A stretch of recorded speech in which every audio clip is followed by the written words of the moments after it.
Mom. Good evening. I like to introduce myself as the multi-passionate entrepreneur behind Mod Betty Portrait Boutique, Naughty Betty Lingerie Boutique, and the Mod Photog. I hear you, Betties. I can't see you, but I know you're there. So, I'm an Aries, and I'm not exaggerating when I tell you that I have so much Aries fire in my chart that I think I'm dangerous. I'm an Enneagram 7, known as the enthusiast. We are terrified of boredom, and we love personality tests. If you took the Failure Lab archetype assessment and found yourself to be a happy denier, you are in great company. I'm also the oldest of 6, with siblings as much as 15 years younger than me. Growing up, I was fiercely independent and achievement-driven from a young age. I loved high school. I built relationships with my teachers, was praised for my effortlessly good grades, and I graduated with honors. At the same time, growing up in a home with domestic violence, I took on the role of the protector as a way to protect my siblings from any trauma or anything that might come their way. As a result, I grew up fast, and the idea of leaving them to go off to college was incredibly scary, but I was so excited to go out on my own. I'm an 80s baby, and we grew up in a time of economic development where we were taught that if you invested in higher education, it would pay off in the long run in higher paying jobs and better job opportunities. I don't come from a family of college graduates, but I didn't ask questions, and I believed that that was the way. Get good grades, be involved in all the things, graduate high school, go to college, get a job. There was no talk of multi-passionate career paths or entrepreneurship or the hyphen life. You picked one thing, that is what you studied and who you became. And I don't know about you, but at 38 years young, I spend many days unsure of most everything.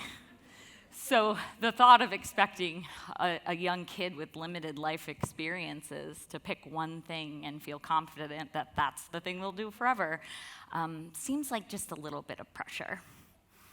And the question I want to ask everybody tonight is, are you guys cool with that? Are we good? As it is, you apply to college your junior year, somewhere around 16, 17, and for me, I only applied to one school, Michigan State University. And my stepmom worked there, so I was privileged enough to receive half-off tuition. We never talked about other options, that's where you were going. And I would have been crazy to pass up that opportunity as I was paying my way through school. I remember receiving that acceptance letter in the mail, and my grades were great, my ACT scores were fine, but I still wondered, like, what if that wasn't enough? My dad comes busting in with a huge VHS video camera on his shoulder, ready to document the entire thing, and I remember thinking, wow, that's a bold move, what if I don't get in?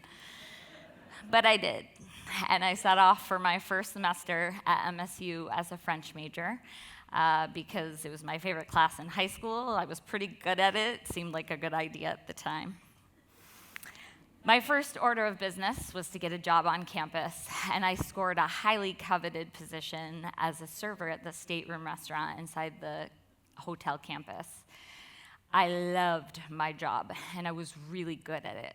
Connecting with my guests energized me, and the positive feedback that I received from my tables and from management was addicting. Going to class, on the other hand, was a whole other story.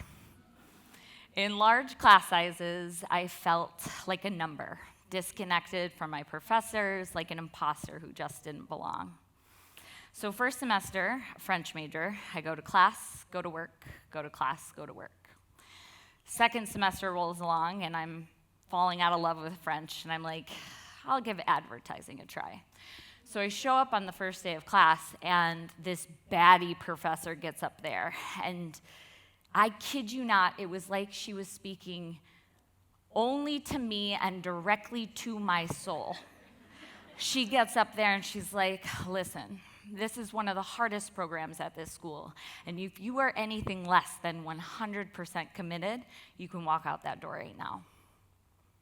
I waited until the end of class to drop it like it's hot. And I spent the rest of the semester in boring prereq classes, and I went to class. Third semester, I was a communications major this time, and things started to shift a little for me. I moved out of the dorms, I moved in with apartments off campus with my girlfriends, and my mental health and my confidence just took a dive, and I felt completely lost.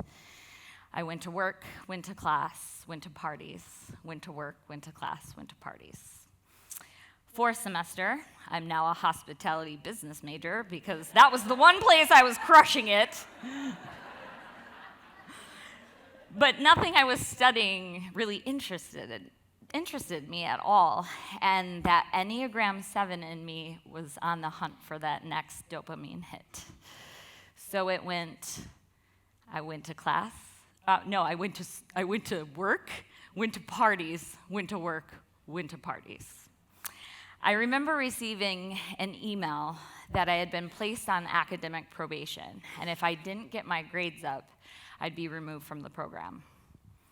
Shame has a really funny way of making even the simplest everyday tasks completely debilitating.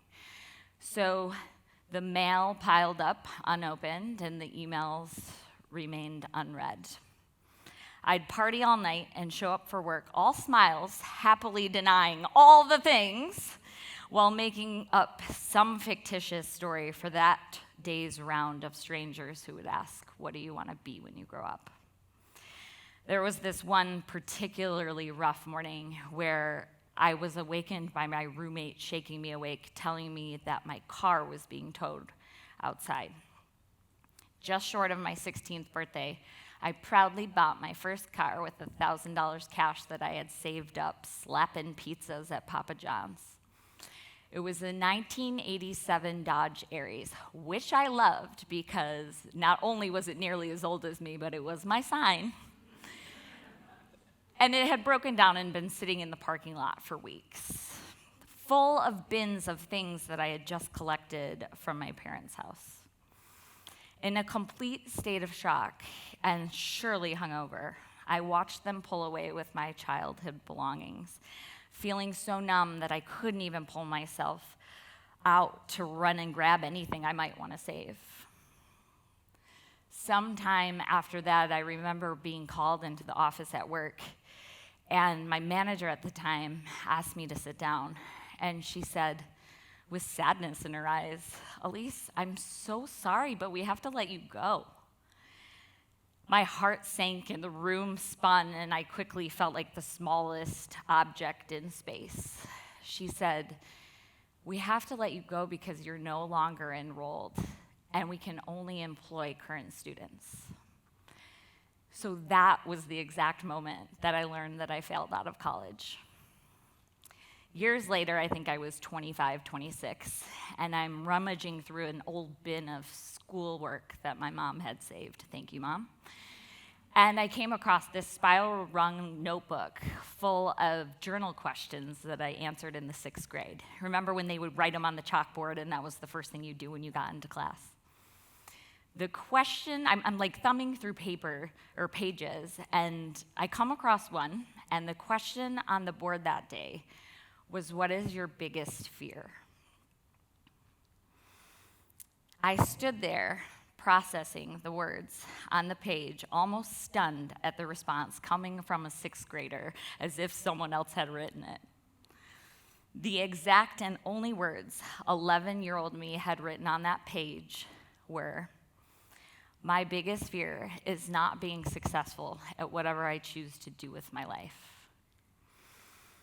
Turns out, you can also fail in your inability to even choose something. Thank you.